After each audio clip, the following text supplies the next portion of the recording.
Amis du jour, chalutations. Pour les petits nouveaux, moi c'est Sekhmet, et je vous souhaite la bienvenue dans mon podcast littéraire. Dans mon émission, je vais tenter 3 fois par semaine de vous donner envie de découvrir des livres de tout poil, récents et moins récents. Alors, si ça vous tente, c'est par ici la suite. Aujourd'hui, je vais vous présenter Les Liens du Destin tome 2, Savage Bond, de Djibri, publié aux éditions Corrigan.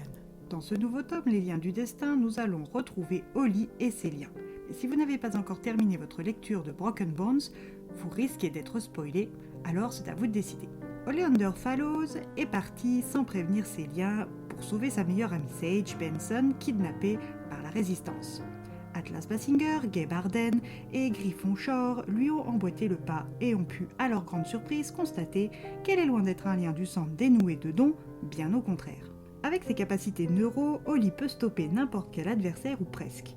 Quand les troupes de l'attaque arrivent, Kyrian Black, le second de Griffon, est submergé par les membres de la Résistance, et même les cauchemars de Nox Draven n'y suffisent plus. Holly, d'une simple concentration, les a tous neutralisés en leur liquéfiant le cerveau.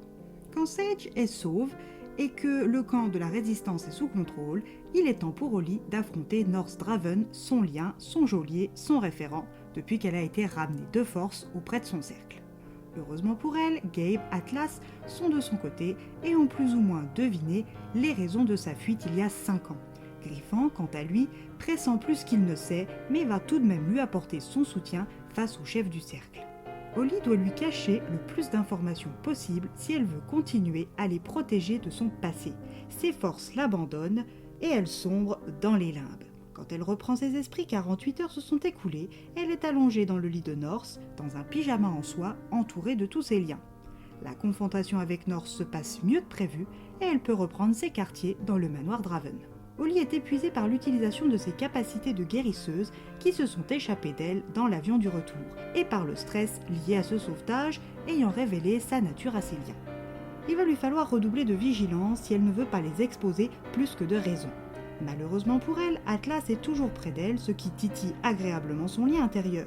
Mais maintenant qu'il sait qu'elle ne les a pas abandonnés, Gabe est là aussi, ce qui augmente le plaisir de son traître de lien, avide de les avoir tous près de l'aile. Le trio va devoir s'apprivoiser car entre Gabe et Atlas, la compétition fait rage. Holly veut reprendre une routine au plus vite, ce qui implique de retourner à l'université. À son retour, tout le monde semble s'être passé le mot « Oleander Fallows est un monstre, tout comme ses liens ».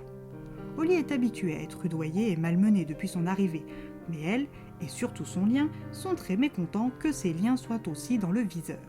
Son don est de plus en plus fort et ses capacités sont de plus en plus dures à maîtriser, sans parler de son lien intérieur qui se fait de plus en plus possessif et jaloux, au point qu'elle pourrait sans remords liquéfier le cerveau de l'assistante de Norse, Pénélope, ou toute autre fille ronronnant autour de ses hommes.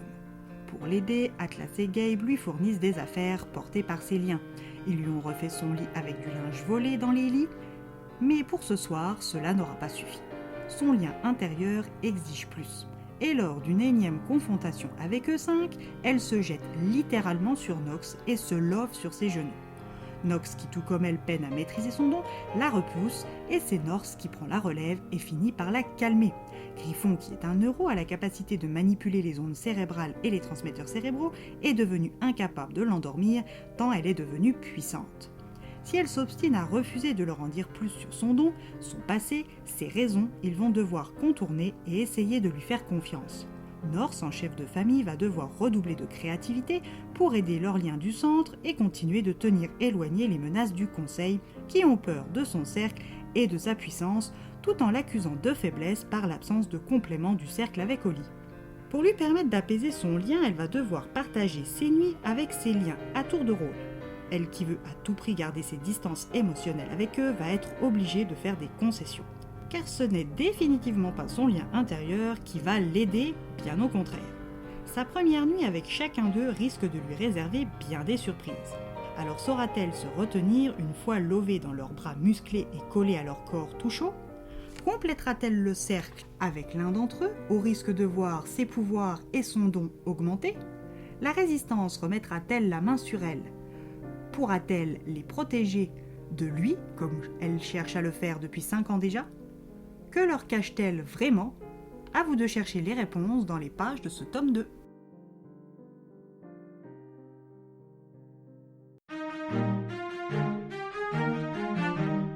Un livre où il faut le reconnaître, il ne se passe pas grand-chose, mais qui est malgré tout totalement addictif.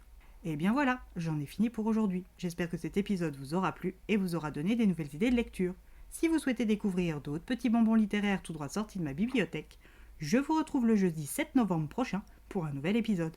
Et si d'ici là je vous manque de trop, n'hésitez pas à me rejoindre sur mon compte Instagram, @leslecturesdeSekhmet. Sur ce, chalut les amis, et à la prochaine.